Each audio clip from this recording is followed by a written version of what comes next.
Patriotism, A Menace to Liberty by Emma Goldman. What is patriotism? Is it love of one's birthplace, the place of childhood's recollections and hopes, dreams and aspirations? Is it the place where, in childlike naivety, we would watch the fleeting clouds and wonder why we, too, could not run so swiftly? The place where we would count the myriad glittering stars, terror-stricken lest each one an eye should be, piercing the very depths of our little souls? Is it the place where we would listen to the music of the birds, and long to have wings to fly, even as they, to distant lands? Or the place where we would sit at mother's knee, enraptured by wonderful tales of great deeds and conquests? In short, is it love for the spot, every inch representing dear and precious recollections of a happy, joyous, and playful childhood? If that were patriotism, few American men of today could be called upon to be patriotic, since the place of play has been turned into factory, mill, and mine, while deafening sounds of machinery have replaced the music of the birds. Nor can we longer hear the tales of great deeds, for the stories our mothers tell today are but those of sorrow, tears, and grief. What, then, is patriotism? Patriotism, sir, is the last resort of scoundrels, said Dr. Johnson. Leo Tolstoy, the greatest anti-patriot of our times, defines patriotism as the principle that will justify the training of wholesale murderers, a trade that requires better equipment for the exercise of man-killing than the making of such necessities of life as shoes, clothing, and houses, a trade that guarantees better returns and greater glory than that of the average working man. Gustave Hervé, another great anti-patriot, justly calls patriotism a superstition, one far more injurious, brutal, and inhumane than religion. The superstition of religion originated in man's inability to explain natural phenomena. That is, when primitive man heard thunder or saw the lightning, he could not account for either, and therefore concluded that the back of them must be a force greater than himself. Similarly, he saw a supernatural force in the rain, and in the various other changes in nature. Patriotism, on the other hand, is a superstition artificially created and maintained through a network of lies and falsehoods, a superstition that robs man of his self-respect and dignity, and increases his arrogance and conceit. Indeed, conceit, arrogance, and egotism are the essentials of patriotism. Let me illustrate.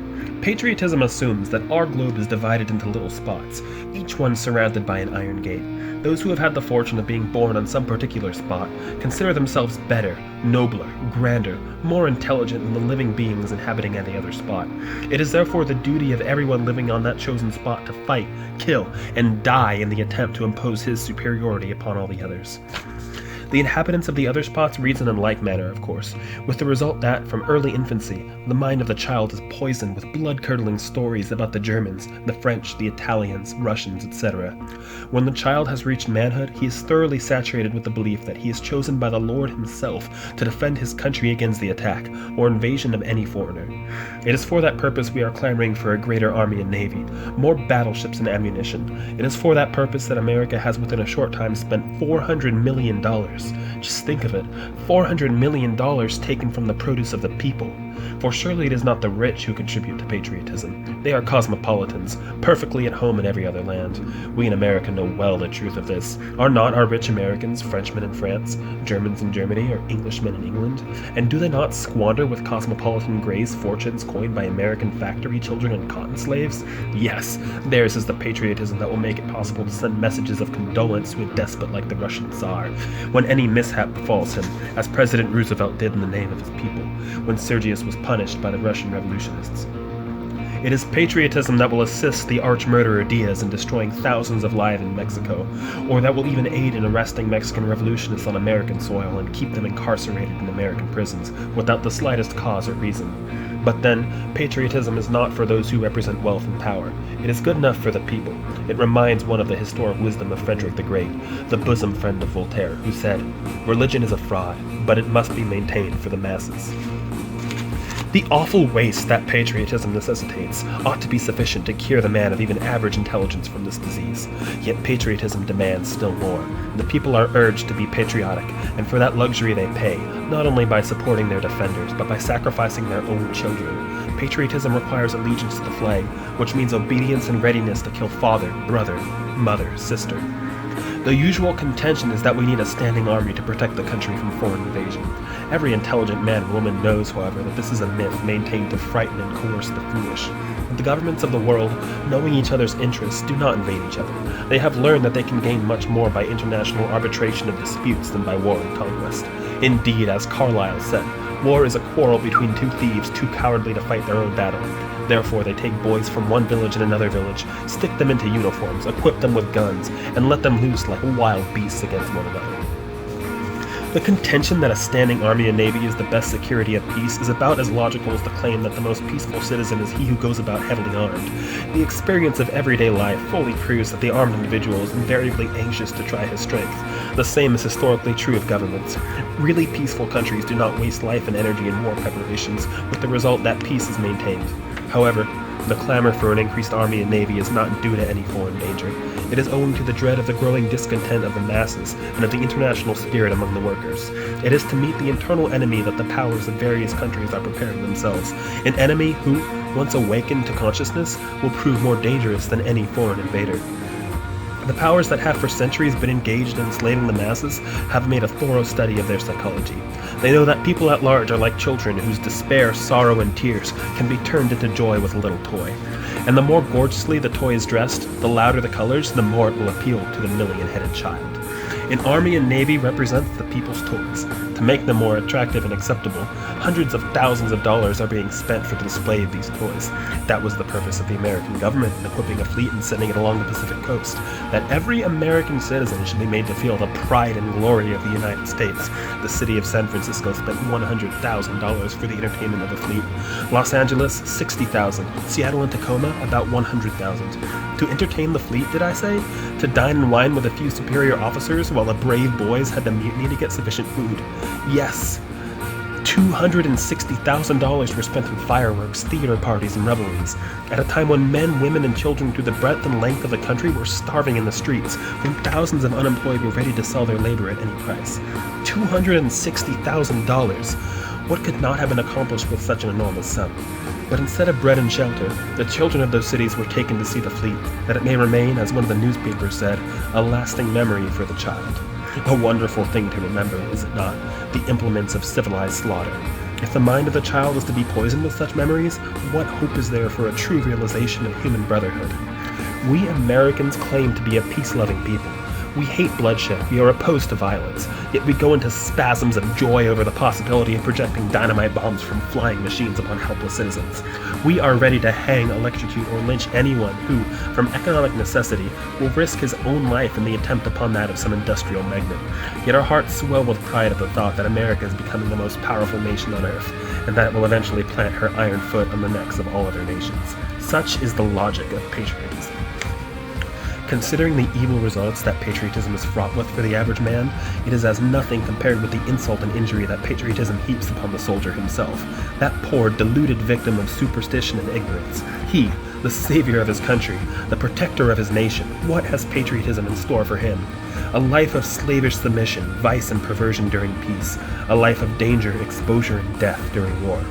While on a recent lecture tour in San Francisco, I visited the Presidio, the most beautiful spot overlooking the bay in Golden Gate Park. Its purpose should have been playgrounds for children, gardens and music for the recreation of the weary. Instead, it is made ugly, dull, and gray by barracks. Barracks wherein the rich would not allow their dogs to dwell. In these miserable shanties, soldiers are herded like cattle. Here they waste their young days, polishing the boots and brass buttons of their superior officers. Here, too, I saw the distinction of classes, sturdy sons of a free republic, drawn up in lines like convicts, saluting every passing shrimp of a lieutenant, American equality, degrading manhood and elevating the uniform. Barrack life also tends to unfit the soldier for useful labor after leaving the army. Men skilled in a trade seldom enter the army or navy, but even they, after a military experience, find themselves totally unfitted for their formal occupations. Having acquired habits of idleness and a taste for excitement and adventure, no peaceful pursuit can content them. Released from the army, they can turn to no useful work. But it is usually the social riffraff, discharged prisoners and the like, for whom either the struggle for life or their own inclination drives into these ranks. These, their military term over, again turn to their former life of crime, more brutalized and degraded than before. It is a well-known fact that in our prisons there is a goodly number of ex-soldiers, while, on the other hand, the Army and Navy are to a great extent plied with ex-convicts. Our writer claims that militarism can never become such a power in America as abroad, since it is voluntary with us while compulsory in the Old World. Two very important facts, however, the gentleman forgets to consider. First, that conscription has created in Europe a deep-seated hatred of militarism among all classes in society.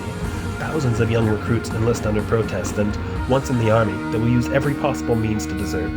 Second, it is the compulsory feature of militarism, which has created a tremendous anti-militarist movement, feared by European powers far more than anything else. After all, the greatest bulwark of capitalism is militarism. The very moment the latter is undermined, capitalism will totter. True, we have no conscription, that is, men are not usually forced to enlist in the army, but we have developed a far more exacting and rigid force, necessity. Is it not a fact that during industrial depressions there is a tremendous increase in the number of enlistments? The trade of militarism may not be either lucrative or honorable, but it is better than tramping in the country in search of work, standing in the breadline, or sleeping in municipal lodging houses. After all, it means $13 per month, 3 meals a day, and a place to sleep. Yet even necessity is not sufficiently strong a factor to bring into the army an element of character and manhood. No wonder our military authorities complain of the poor material enlisted in the army and navy. This admission is a very encouraging sign. It proves that there is still enough of the spirit of independence and love of liberty left in the average American to risk starvation rather than don the uniform. Thinking men and women the world over are beginning to realize that patriotism is too narrow and limited a conception to meet the necessities of our time. The centralization of power has brought into being an international feeling of solidarity among the oppressed nations of the world, a solidarity which represents a greater harmony of interest between the working man of America and his brothers abroad than between the American miner and his exploiting compatriot. A solidarity which fears not foreign invasion, because it is bringing all the workers to the point where they will say to their masters, "Go and do your own killing. We have done it long enough for you."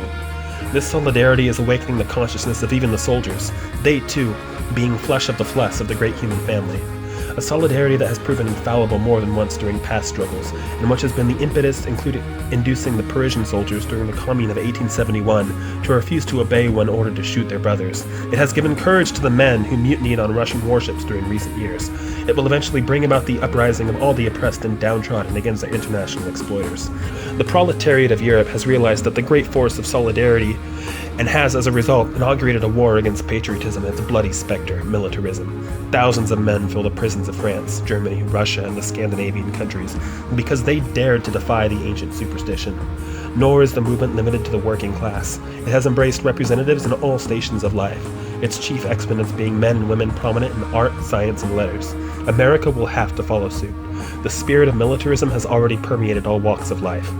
Indeed, I'm convinced that militarism is growing a greater danger here than anywhere else because of the many bribes capitalism holds out to those whom it wishes to destroy. The beginning has been already made in the schools. Evidently, the government holds the Jesuitical conception, "Give me the child mind, and I will mold the man." Children are trained in military tactics, the glory of military achievements extolled in the curriculum, and the youthful minds perverted to suit the government. Further, the youth of the country is appealed to in glaring posters to join the army and navy. "A fine chance to see the world," cries the government huckster. Thus innocent boys are morally shanghaied into patriotism, and the military Moloch strides conquering through the nation. The American working man has suffered so much at the hands of the soldier, state and federal, that he is quite justified in his disgust with and his opposition to the uniformed parasite. However, mere denunciation will not solve this great problem. What we need is a propaganda of education for the soldier, anti-patriotic literature that will enlighten him as to the real horrors of his trade, and that will awaken his consciousness to the true relation to the man to whose labor he owes his very existence. It is precisely that the authorities fear most. It is already high treason for a soldier to attempt a radical meeting. No doubt they will also stamp it high treason for a soldier to read a radical pamphlet. But then, has he not the authority from time immemorial stamped every step of progress as treasonable? Those who earnestly strive for social reconstruction can afford to face all that, for it is probably even more important to carry the truth into the barracks than into the factory.